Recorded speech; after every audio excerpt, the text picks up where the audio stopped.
Senator from Alaska. Mr. President, are we in a quorum call? We are. Request that proceedings under the quorum call be dispensed with. Without objection. Thank you, Mr. President. Colleagues that have been around for a while know that it's usually about this time of year that I come to the floor to talk about my favorite sporting event. I am not talking about March Madness. I'm talking about Alaska's version of March Madness, which is the Iditarod. When teams of dogs led by pretty able athletes embark on a 1,000-mile mushing adventure across the wilds of Alaska, beginning down in Anchorage, all the way up to Nome. This year, it's not quite 1,000 miles. It's 998 miles as they took the southern route, which they try to alternate during different years. But it has been an adventure for the 33 teams that ventured out just last Sunday. And I am here to announce that literally 10 minutes ago, perhaps less than 10 minutes ago, the winner has just crossed the finish line under the Burled Arch in Nome. So Alaskans are excited. The Iditarod website has crashed because everybody was checking in to see if Ryan Redington had made it across. And I'm here to announce that Ryan Redington is the winner of the 51st Iditarod race in Alaska. He and his team just, as I say, just crossed. He has been in the lead for the past several days, but we're really quite excited about his win. And I'm looking forward to being able to give a call myself to congratulate him. But I know that right now his family, his friends, everyone who is there in Nome to greet them after this 8-day journey is really quite excited. So he's probably not going to be answering his phone just yet. The Iditarod is really an extraordinary event. It's an experience like no other. And when they say it takes a village, it really takes a village. All of these little checkpoints along the way, some of them are communities, some of them are literally nothing more than a cabin. So it is an opportunity for the musher and their teams to be checking in, being checked out by the volunteer veterinarians that are along the way, refuel in the sense of feeding their dogs, resting their dogs, getting a little food for themselves, but then traveling on. Think about what it means to drive a dog team for 1,000 miles over this period of time and over terrain like this. Mr. President, you're from a northern state. You appreciate snow. We're not afraid of a little weather. But what these mushers and their teams have been through has been pretty amazing. I was there at the ceremonial start last week. It was 0 in Anchorage. It was a pretty great day to be a dog because it was nice and cool. Temperatures increased along the way. They encountered everything from drizzle to rain to mud, then to deep snow, then to freezing cold, then to gale winds. Bumps along the way. It is a grueling test for all of these teams. But as we look to what comes together to put on a race like this, it is something that Alaskans take great pride.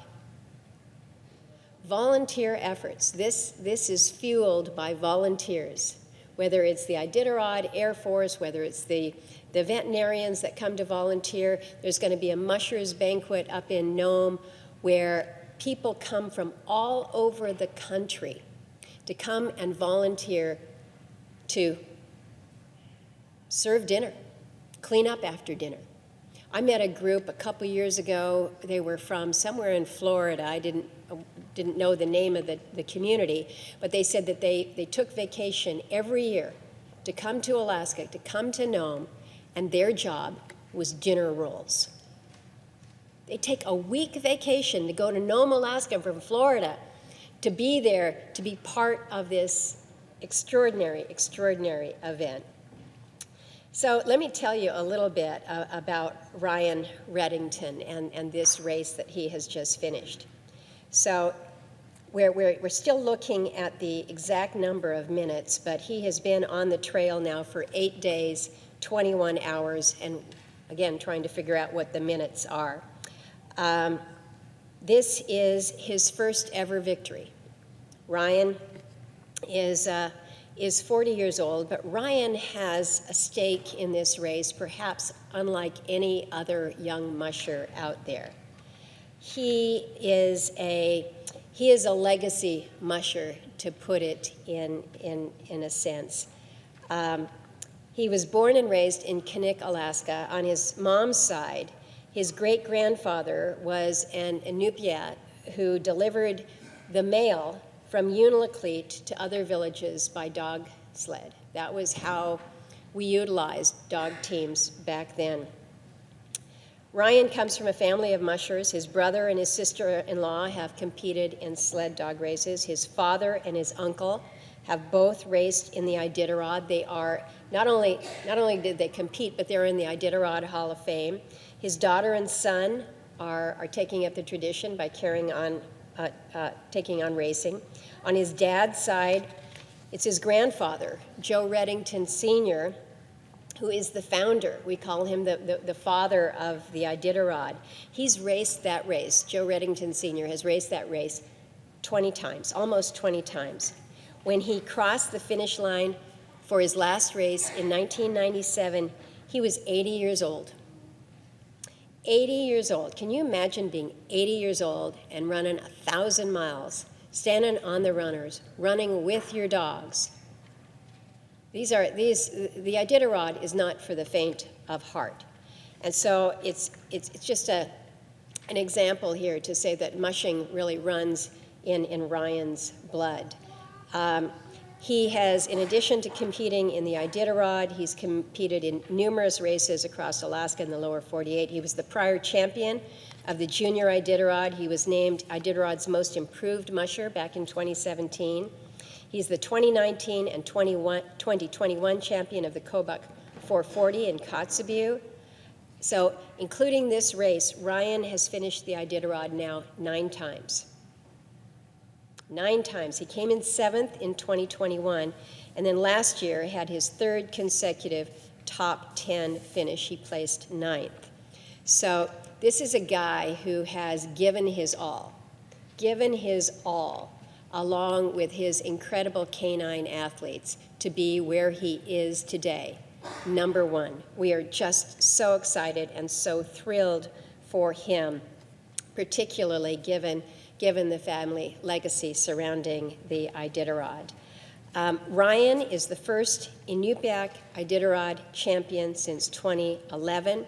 And it's interesting, Mr. President, I don't want to jinx things, but if you look, this is our reader board that we have outside my office over in the Hart Building. And every day this week, we've been kind of following the mushers up the trail so that people would know who's in the lead. And these are today's standings. Ryan, of course, in first. But he's followed by Pete Kaiser. Pete is from Bethel, and Pete is Yupik. Richie Deal. Richie is from Aniak and Alaska Native. So if the places hold, it will be quite a strong and telling statement that our top 3 mushers would be Alaska natives. Dog mushing has been a part of life and culture for Alaska Native peoples long before the Iditarod, but it is an ongoing reminder, I think a really beautiful reminder of how men and women and really incredible dogs can work together in some pretty extraordinary winter conditions, connecting communities, connecting people.